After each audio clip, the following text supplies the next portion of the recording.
Le problème, ce n'est pas le fait que tu n'aies jamais eu d'argent. Le problème, c'est que à la base, tu ne sais pas gérer l'argent. Et donc, si tu ne sais pas gérer l'argent, eh bien, peu importe combien tu gagneras davantage, peu importe l'argent que tu auras, peu importe même le business que tu vas lancer et qui va même te rapporter de l'argent, tu seras toujours à court financièrement. Bonjour ma personne personnelle, j'espère que tu vas bien et j'espère que comme moi, tu as soif de réussite. Et bien si c'est le cas, on est ensemble et je ne sais pas si tu te rappelles, mais il y a quelques vidéos en arrière, je t'expliquais notamment que c'est hyper important d'avoir un mentor. C'est hyper important de choisir la personne par laquelle tu vas être influencé. Pourquoi ma personne? Parce que le fait d'avoir un mentor te permet de te dire, s'il a pu le faire, moi aussi, je peux le faire. Donc dans cette vidéo, je m'en vais te proposer 14 conseils pour réussir de Philippe Simo de la chaîne Investir au pays, qui te donne 14 conseils pour bien réussir en business, surtout en Afrique. Je le suis au quotidien. Je suis ses vidéos chaque jour. C'est devenu comme une routine chez moi et il m'apporte énormément. Et je pense que s'il a pu m'apporter autant de choses, il peut aussi t'apporter beaucoup de choses. Donc je t'invite vivement à rester jusqu'à la fin de cette vidéo parce que le 14e conseil est juste impressionnant. C'est parti.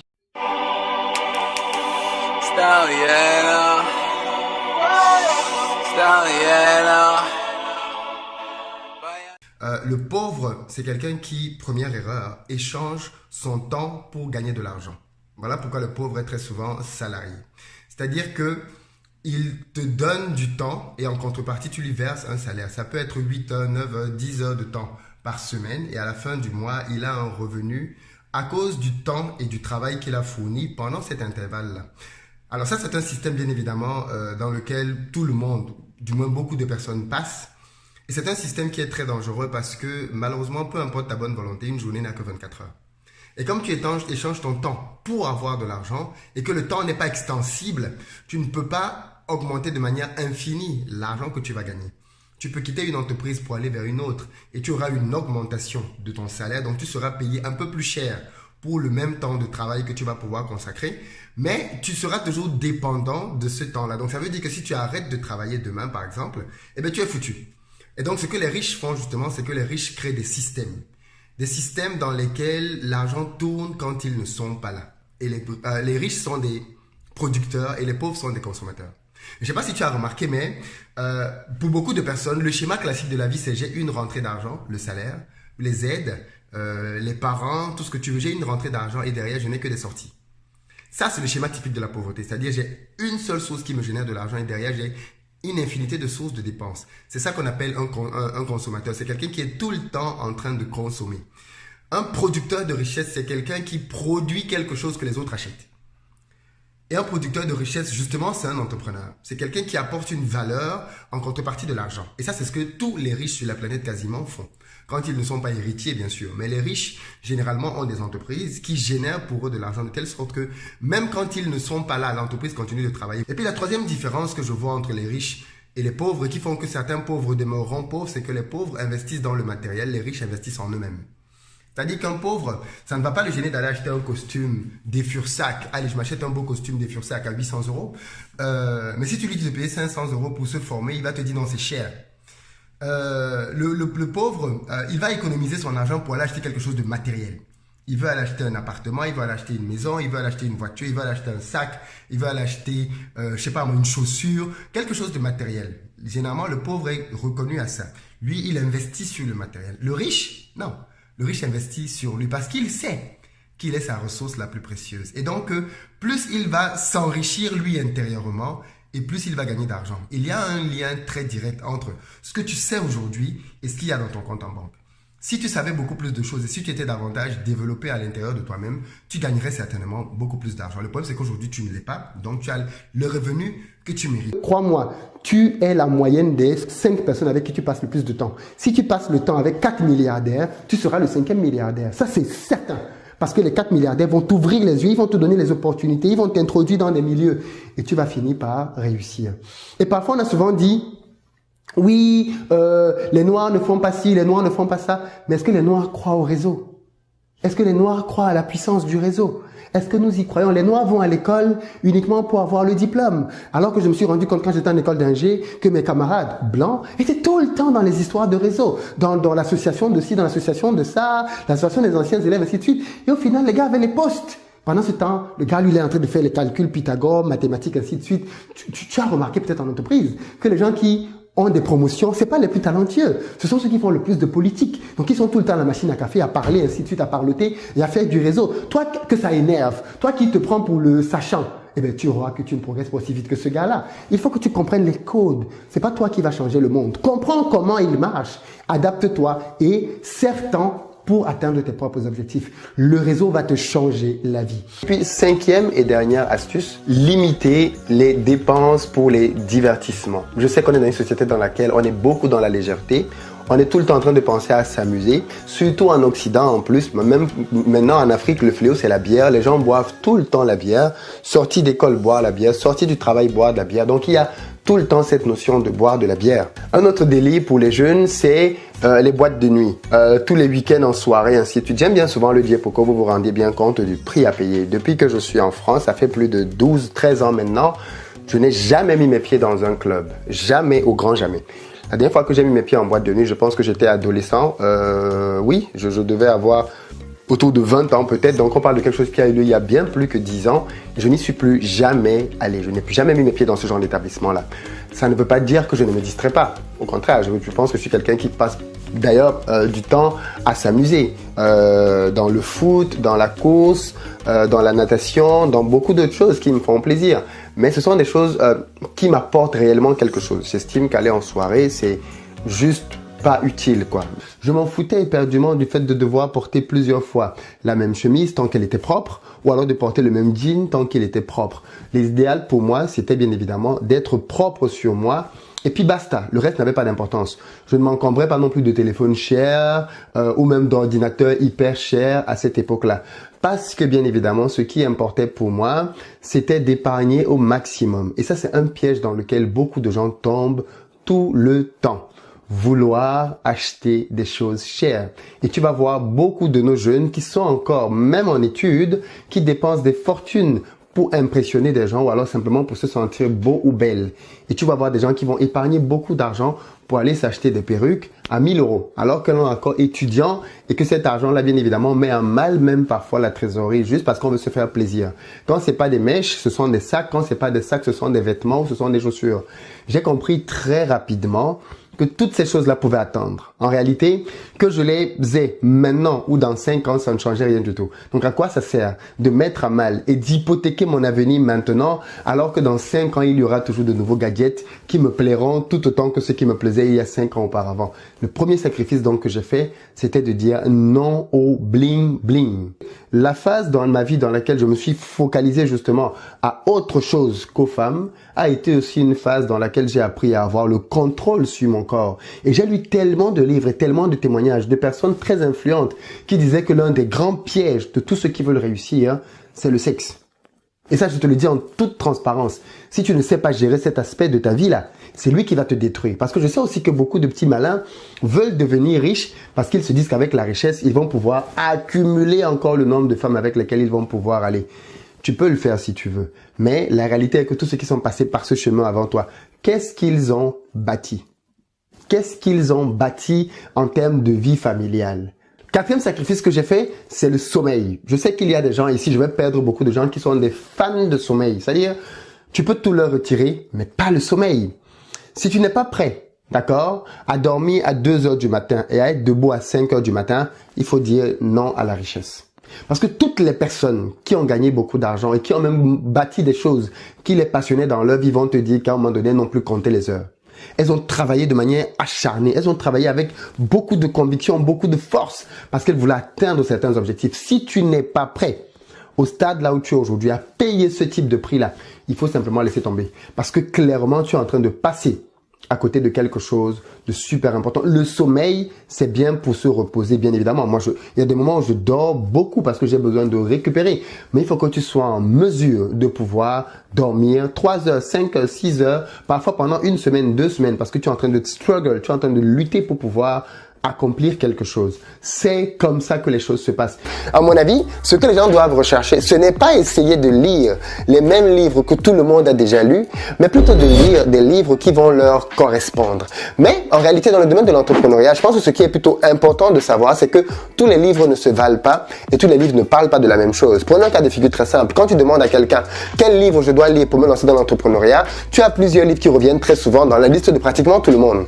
Penser et devenir riche de Napoléon Hill, Robert Kiyosaki, Père riche, Père pauvre. Parfois, on peut te rajouter le cadran du cash flow. On peut te parler de Millionnaire Fast Lane. On peut te parler de l'homme le plus riche de Babylone. On peut te parler peut-être de La chèvre de ma mère. Mais il se trouve que les livres que je viens de te citer, les 6 livres que je viens de te citer, n'appartiennent pas tous à la même catégorie en réalité. La première catégorie de livres que je te propose de lire, ce sont les livres de motivation. Et qui est concerné par les livres de motivation? Généralement, les personnes qui ne se sont pas encore lancées. Pourquoi? Parce que quand tu veux te lancer dans l'entrepreneuriat, en réalité, tu as envie de rentrer dans une catégorie de personnes un peu bizarres. Parce qu'en réalité, les entrepreneurs, c'est certes des personnes comme les autres, mais c'est quand même des personnes très différentes des autres. Ce sont des personnes différentes parce que penser que tu peux changer la vie des gens, c'est quand même un peu prétentieux quelque part. Penser que tu peux apporter une solution pour laquelle les gens vont te payer de l'argent, c'est quelque part être un peu bizarre, quoi. Penser que tu peux apporter une solution qui va changer non plus une vie, mais 100 vies, 1000 vies, et peut-être même un pays entier, ou un continent, ou voire le monde entier, eh bien, il faut une sacrée dose de motivation pour pouvoir se lancer dans une telle entreprise. Et les livres de motivation vont permettre ça en réalité. Les livres de motivation vont te permettre de croire en toi, de croire que tu es capable de faire quelque chose, de croire qu'en toi réside un pouvoir caché, de croire qu'en toi résident des capacités illimitées. Voilà pourquoi je conseille souvent aux gens qui veulent se lancer dans l'entrepreneuriat, mais qui sont encore salariés ou qui sont encore étudiants, avant toute autre chose, prenez le temps de lire des livres de motivation, des livres qui vont vous bousculer à l'intérieur de vous-même, des livres qui vont vous faire perdre votre tranquillité, votre confort et qui vont vous donner l'envie de vous dire « Oui, moi aussi je peux, je suis pas moins intelligent, je suis pas plus nul que quelqu'un d'autre, je peux moi aussi faire des choses exceptionnelles, je peux moi aussi changer le quotidien de plusieurs autres personnes, je peux réussir. » Et une fois que tu as donc franchi ce palier-là, eh bien, je peux te proposer une deuxième catégorie de livres. Ce sont les livres bibliographiques. Les livres qui vont te parler de la vie des personnes qui ont réussi. Je ne sais pas si tu as remarqué sur ma chaîne, mais hier, des fois, j'ai fait des vidéos avec des interviews d'entrepreneurs et ces vidéos ont beaucoup de succès. Pourquoi? Parce qu'il n'y a rien qui inspire les gens comme l'histoire d'autres personnes. Le storytelling est très puissant. Voilà pourquoi, quand je fais une interview, désormais, je veux juste que la personne nous raconte son histoire. D'où tu viens? Par quoi tu es passé? Qu'est-ce que tu as connu comme situation dans ta vie? Où est-ce que tu en es aujourd'hui? Comment tu t'en es tiré? Comment tu te projettes? Ça suffit à inspirer les gens. Parce que les gens vont se rendre compte en fait que, mais en fait, attends un peu. Mais avant de devenir Steve Jobs, le gars, il était d'abord comme si. Jusqu'à cette étape-là, eh bien, c'est l'étape à laquelle je suis en fait. Avant de devenir Warren Buffett, dont j'ai lu la bibliographie il n'y a pas très longtemps, mais en fait, le mec, il était d'abord à ce stade-là. Eh bien, moi aussi, je suis à ce stade-là. La troisième catégorie de livres, ce sont les livres de vulgarisation. Qu'est-ce que j'appelle vulgarisation? Ce sont des livres qui expliquent comment fonctionne un business. Parce qu'en réalité, beaucoup d'entre nous n'ont pas appris ça à l'école. Donc, quand je veux me lancer dans un business, c'est quoi la première étape? C'est quoi la deuxième? C'est quoi la troisième? Comment je fais pour savoir que le projet que j'ai est viable? Comment je fais pour transformer une idée en quelque chose de concret, de matériel qui peut me donner de l'argent? Comment je fais pour pouvoir tester mon produit? Comment je fais pour avoir mes premiers clients? Comment je fais pour accélérer mon business? Comment je fais pour l'amener sur Internet? Ainsi de suite, ainsi de suite. C'est à ça que servent les livres de vulgarisation. La quatrième catégorie de livres qu'il faut que tu lises, ce sont des livres qui vont parler de la psychologie, c'est-à-dire le comportement des êtres humains. Parce qu'en tant qu'entrepreneur, tu es appelé à avoir beaucoup d'interfaces autour de toi. Tu vas avoir pour interface tes équipes, tu vas avoir pour interface la banque, tu vas avoir pour interface des investisseurs, des clients, des prospects. Et donc, tu es appelé à être tout le temps en relation avec d'autres êtres humains. Et donc, les livres de psychologie vont t'aider à mieux aborder ces relations-là, savoir comment être aimé de tes collaborateurs, apprécié de ton banquier et ainsi de suite de toutes les personnes avec qui tu vas être entouré pourquoi? Parce que plus tu auras de meilleures relations avec les gens et plus facilement ils seront plus enclins à faire avancer ton projet. Je veux dire, si tes collaborateurs sont en bonne entente avec toi, ils vont se donner davantage à fond. Et puis plus tu connaîtras aussi le comportement humain, plus tu sauras comment encourager les gens à travailler pour toi, pousser les gens à donner le meilleur d'eux-mêmes quand ils font quelque chose avec toi. Et puis ça te permettra de te connaître simplement toi-même aussi. Qui est-ce que tu es? Comment est-ce que tu évolues? Et vers où tu dois aller? Donc, c'est qu'on gagne de l'argent en aidant les autres. Il y a cette manie-là que nous avons, malheureusement que je vois beaucoup dans nos peuples, dans notre communauté, celle de la mendicité. Ça fait très mal de dire ça, mais on a le réflexe de tout le temps tendre la main. Tu vas le voir très simplement. Quand il y a un problème en Afrique, le réflexe pour beaucoup de gens, c'est de dire il faut appeler le FMI. Le Fonds monétaire international, qui n'a jamais aidé aucun pays à s'en sortir. Mais chez nous, en Afrique, on continue de leur faire confiance quand même. Il y a le réflexe chez l'homme noir de tout le temps tendre la main en espérant que le salut lui vienne de quelqu'un d'autre. Voilà pourquoi tu vas toujours avoir cette fameuse phrase qui est collée à nos bouches. Aide-nous, aide-nous, aide-nous. On est tout le temps avec la notion de les autres doivent nous aider à avoir de l'argent. Et donc, en fait, le moyen d'avoir de l'argent, c'est tendre la main. C'est tendre la main pour que cet argent-là vienne de quelqu'un d'autre. C'est une erreur fondamentale. La première chose à savoir, pour avoir de l'argent, il faut que tu deviennes quelqu'un qui se soucie des autres, qui se soucie de ce qui ne va pas chez les autres, des problèmes que les autres rencontrent, et puis que tu te dévoues à résoudre ces problèmes-là. Parce que plus le problème que tu vas résoudre va être important pour les gens, et plus ces gens-là seront à même de te payer de l'argent. Deuxième chose, si on veut s'en sortir clairement dans nos communautés, c'est qu'il faut qu'on apprenne l'importance de l'argent. Il n'y a quasiment que chez les Noirs que j'entends les gens mépriser l'argent.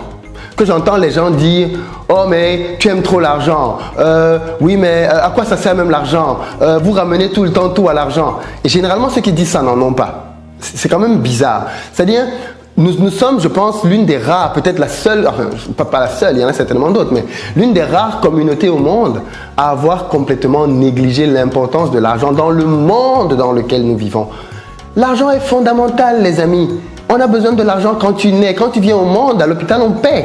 On a besoin de l'argent à toutes les occasions importantes de ta vie. On a besoin de l'argent pour t'envoyer à l'école, pour t'envoyer à la fac. On a besoin de l'argent pour acheter des vêtements, pour acheter à manger. On a besoin de l'argent pour que tu te maries. On a même besoin de l'argent pour t'enterrer. L'argent est partout autour de nous. Il nous entoure dans tout ce que nous faisons. Et il y a encore des gens qui pensent que l'argent, c'est pas important. Mais bien sûr que c'est super important. Et ça, malheureusement, dans l'éducation que nous avons en tant que Noirs, on est très souvent dans des éducations dans lesquelles l'argent est tabou. Très peu de parents africains parlent de ce qu'ils gagnent de leur salaire à la maison. Parfois même leur propre épouse ou époux ne savent pas combien ils gagnent. L'argent, c'est un tabou chez les Noirs, malheureusement. Que tu sois dans la diaspora ou en Afrique, les parents africains cachent tout ce qui a trait à l'argent. Et donc, c'est un peu comme quelque chose de mystifié. On n'en parle pas et pourtant, dans le quotidien, c'est quelque chose qui nous impacte au plus haut point. Et ça, clairement, je pense que si on veut aller plus loin, il faut que l'on démystifie ce sujet-là, que l'argent ne soit plus un sujet tabou, et puis qu'on puisse en parler comme on parlerait d'un match de foot. Personne ne te doit rien. Personne ne te doit rien. Et je veux te le marteler encore aujourd'hui. Arrête d'attendre que l'État fasse quelque chose pour toi. L'État ne te doit rien. Arrête d'attendre que, je sais pas moi, ton oncle qui est bien placé fasse quelque chose pour toi. Il ne te doit rien. Il ne te doit rien. Si tu es majeur, même tes parents ne te doivent plus rien. Personne ne te doit rien. Ton patron ne te doit rien. La société ne te doit rien. Personne ne te doit rien. Tu te dois à toi-même de pouvoir réussir. Troisième type de femme qu'il faut que tu puisses fuir, c'est celle que moi j'appelle la diviseuse. C'est la femme qui vient dans ta famille pour tout diviser. En Afrique, on le sait très bien, on n'épouse pas simplement une femme, on n'épouse pas simplement un homme, on épouse une famille.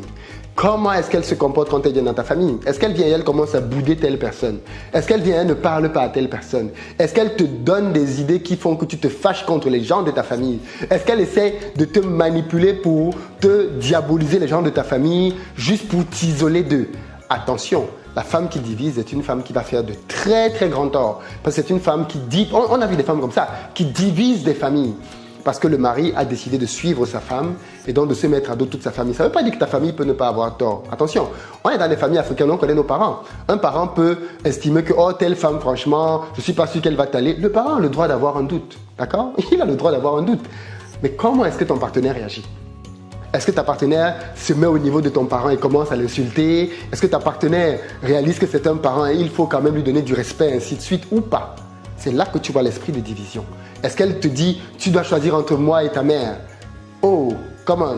Et puis, le 14e et dernier type d'homme dont il faut se séparer, c'est l'homme paresseux. C'est le gars qui est assis sur le canapé en train de jouer aux jeux vidéo, qui laisse sa femme travailler dehors. Cet homme-là, il faut le fuir absolument. C'est la jeune génération. Ils ne comprennent rien à la vie et ils pensent qu'ils n'ont aucune responsabilité en tant qu'homme. Fuis-moi ce type d'homme. Il est dangereux pour toi. Un homme doit se préoccuper de pourvoir aux besoins de sa famille.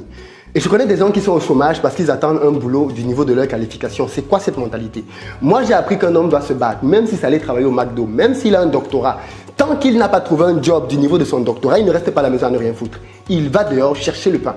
Il va se battre. Voilà le signe que tu es avec quelqu'un qui peut faire quelque chose demain dans la vie. C'est le fait de fermer la porte à la rupture. Je dis ça parce que pareil que toi, quand on s'est mariés, c'était juste génial. Et puis le moment est venu des turbulences, tu vois.